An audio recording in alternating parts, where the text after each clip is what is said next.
Hey everybody, welcome to another Arkham Horror List video. Today we're going to be talking about, in our opinion, the top 5 most thematic scenarios. Well, that's the most important part.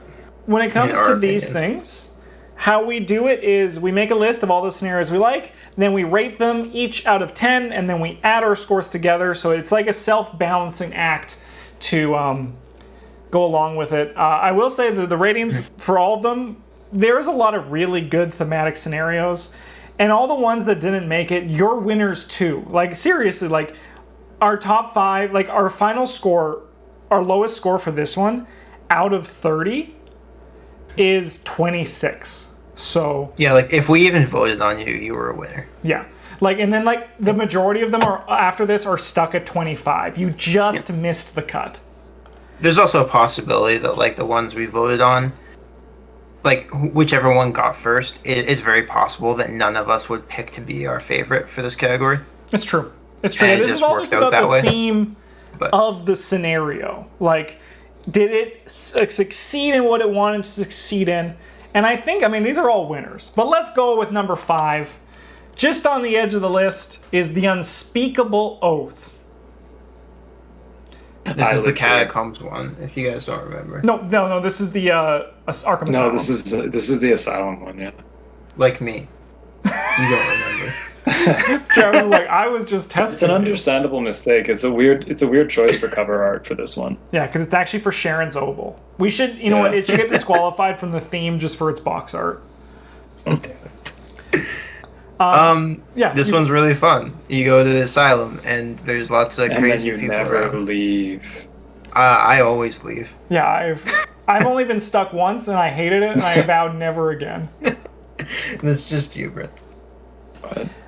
So there's a lot of wins in this scenario. There is the fact that you kind of have to pull like a bank robbery like heist. You have to do a bunch of things to get out. Mm-hmm. But I think it's such a small thing this scenario does, but I think is actually so huge in setting up the theme, is the fact that the first 2 turns, there's no enemies in the deck. And then once like the doors close behind you and you're really in the asylum, the lunatic enemies get shuffled in. I think that's such a great touch of telling a story and really like knocks it out of the park. I also really appreciate in this one how it reinforces the story point where like you're running around, you're setting a fire in the kitchen, you're inciting a fight in the yard, you're letting dangerous inmates out of their cells. Like, are you really doing good here? Yeah, or is it just like are you really the good guy? Yeah, or is it that crazy Pat Carcosa feeling for the whole thing, right? Yeah, I think this one really contributes quite a bit to pushing that sort of idea along. One thing that I also really like in this one is the fact that when you go down into the basement, for me, it's always a little bit scary, not for the fact that, not for the fact that the cards are scary, but to me, there's that theme that I know I do need to eventually get out of here, and the deeper I go into the asylum, the further away I am from escaping. Yeah, that's why I never go down there. It is true. Travis never goes down there. Man, is this what I've been doing wrong the entire time? Yeah. Honestly, Bray, next time you're about to do something, just say, would Travis do this? And if he wouldn't, don't do it. Yeah, you're supposed to guilt your teammates into going down there. Well, if you guys don't go down there, we're not going to win this scenario. Because I'm not going down. I'm busy. I'm up here getting clues. I'll go get clues in the kitchen. Don't worry about it. I'm busy. I'm up here. I'm setting a fire. I do also think the return to the Unspeakable Oath just improves on it, like adds the new Daniels that you can find. I do wish his name wasn't Daniel Chesterfield, but you can't win them all. Mm-hmm. But yeah, I think this one's a great scenario. It was Travis's highest rated thematic one from our reviews of the cycle, and I agree with it. However, I also we personally have had very good experiences with this one. A lot of fun. Yeah. This one's so good. However, it's not the highest rated from the Path Carcosa. That is actually The Last King. Trash opinions. What did you say, Travis? So it's 'cause my friends have trash opinions. What did you give it? I don't know, probably higher than the last one. You gave it an 8, which was 1 lower than the last one. Oh, okay. I'm glad I'm consistent. So in The Last King, in this one, you are at the party where everything starts going crazy and the guests start popping off one by one. And it starts all this with the nice... Yeah. It's a pretty optimistic way to describe it. It's true. It starts turning into Resident Evil monsters. Yeah. When Ishimaru, I'll never forget how I was like, what on earth is happening when she flipped for the first time? That was so good. When I was reading the description to you in your face, you're just like, what? Yeah, like, what is happening? I thought this was Arkham Horror. I do like that this one sets the mood immediately with how you get there and the doorman doesn't have, he has stumps for hands or something like that. Yeah. And then immediately you're like, oh dang, this party's messed. That ain't right. And I do think it just carries it throughout the whole thing. Yeah. Yeah, the first half it feels like very much like a normal party, and then things, but like with like some minor things wrong. Like sometimes a psychopath attacks you, sometimes you're incentivized to kill your teammate, and then like eventually like the people just start turning to monsters, and you're like, damn, my gut feeling was right when I showed up and the doorman had no hands. Yeah, should have just left then and there.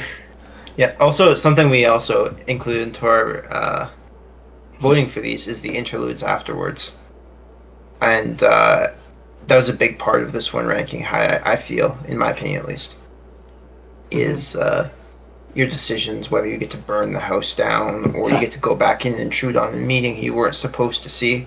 You go back in and everything's normal, and you're like, Yeah, and then the man with the mask is like, hello. You're not supposed to be here. I do wish that the burning the house wasn't just the correct choice, because them showing up throughout the rest of the campaign is the more fun choice. Yep.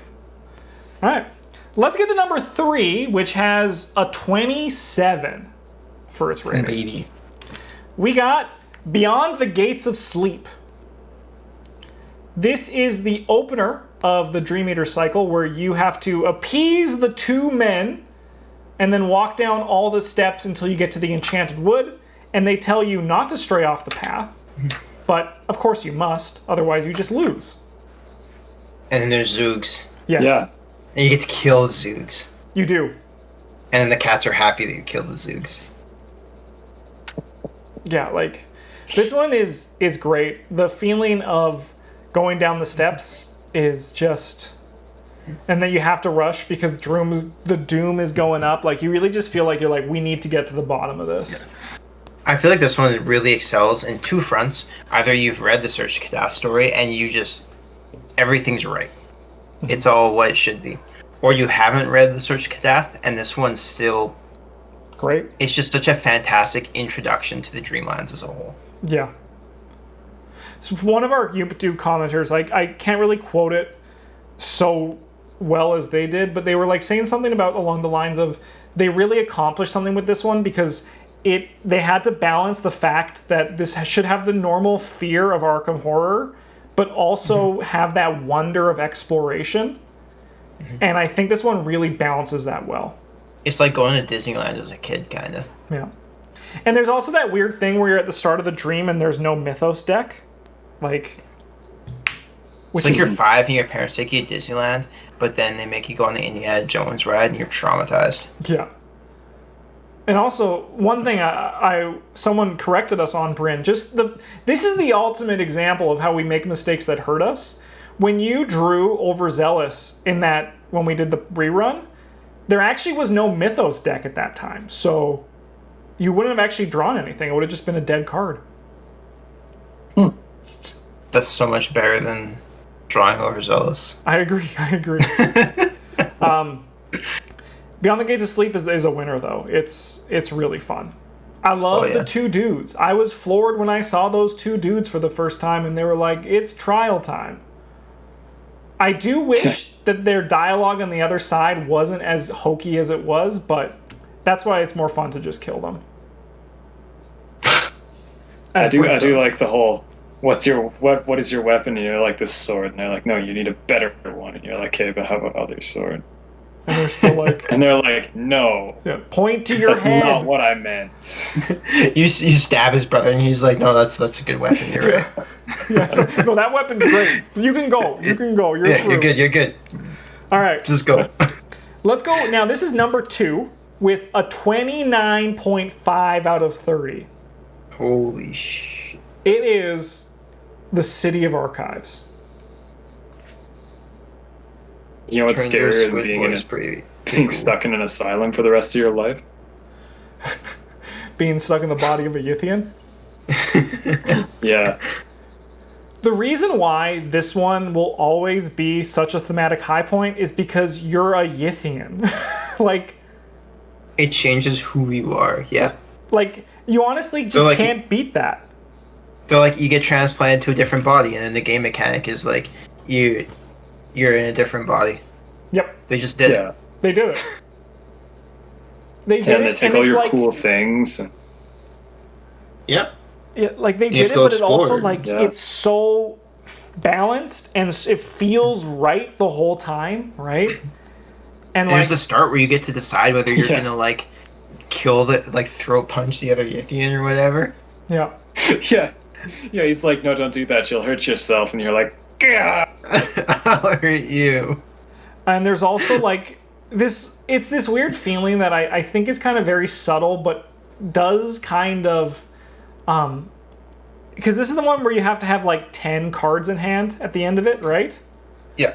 But it kind of gives you this vibe that the longer you stay in the body of a Yithian, the more knowledge you get, and the more you feel like you're at home in a Yithian body, right?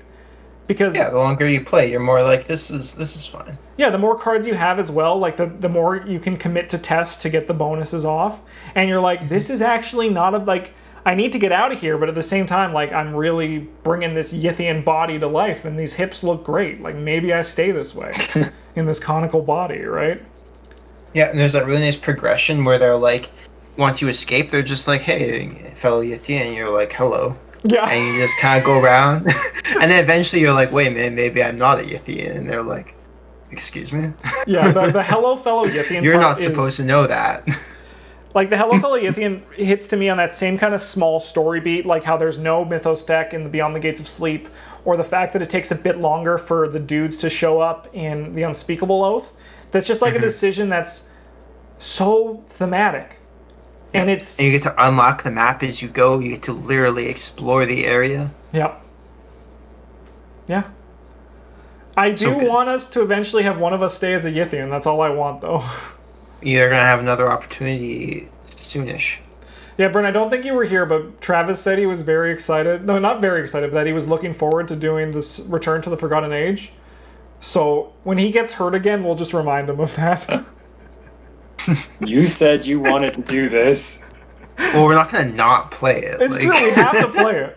And we're going to No, you honestly two play have it to play first, the tell me Forgotten if Age it's again good. afterwards, right? Like, we're going to Then have we to go back record there. it. All right, let's go on to our number 1. This one has a perfect score, 30 out of 30. And it is The Search for Kadath.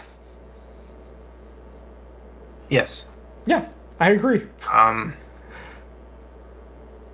My Is there argument for anything this else you one... need to say about it? Yeah, my argument for this one is they condensed like probably 50 or 60 pages of story and description into one scenario. Mm-hmm. And like every time I play this, I'm like, man, I just want to explore more. Yeah. I just want to read more cards. Yeah. Like, I wish there wasn't the agenda so I could just play forever. Yeah. Like, at a certain point, they could have been like, you flip the agenda over, and it says, no more victory, count your victory and write it down. Victory is no longer scored, but you can keep playing. And I would have been like, let's do it. Like, I just want to keep exploring. No, it's so good. It's very good. For those of you who haven't played it, you get to sail around to the different lands of the Dreamlands, and you get to learn about the history of them and the current residents, and it's so... They all have unique enemies for that area, and, like, you're kind of being chased by the Corsairs from Leng, but, like, not really. Like, just as a way to apply pressure for you, but it's just... It's so good. Yeah. And it packs, as Travis said, like 60 pages. At that point, like, yeah, I already wrote my 10 down for my score, but then I'm like, yeah, if I wasn't in a notepad document, I would underline this. Actually, I could underline it. I'm gonna do that right now. It's like watching the Lord of the Ring movies when they do that like panoramic view of Rivendell. I think it's at the end of the Fellowship of the Ring. It's like 60 pages of description packed into one shot. Yeah. It's so good. Yeah. And like, there's just so much story, rather, in that Mythos pack, that scenario. It's incredible. It's like playing Arkham 2nd Edition and you're just sitting there reading the Otherworld cards. So fun. I mean, sometimes that is playing Arkham 2nd Edition where they're like, stay here next turn. You're like, damn it. Stay here next turn. And you're like, I passed the test. And they're like, yeah, you didn't take 3 damage, though. The Corsairs catch you. Stay here next turn. Okay. Yes, master. You get drunk on Space Mead. Stay here and lose 1 or take 1 horror damage. That's the good ending. And you're like, okay. Yeah. All right. Thank you, sir. May I have another? Yeah. Oh, Arkham Horror 2nd Edition. Anyways, those are our most thematic scenarios. Let us know in the comments other list videos you want. By the time this comes out, we might have recorded more, but otherwise, I do look at the comments to kind of bump things up on the priority list. Thanks for watching, everybody. What is in your opinion, your most thematic scenario? And why is it the Search for Kadath? Yeah, why is it the Search for Kadath? If you haven't played the Search for Kadath, we're going to assume that your most thematic scenario is like midway up the list. Like I do truly believe the only scenario that comes close to it for theme is actually our number 2, the City of Archives. I do think the Search for Kadath is better. I think we nailed our top 2. Yep. Absolutely nailed it. Thanks for watching, everybody. GG's.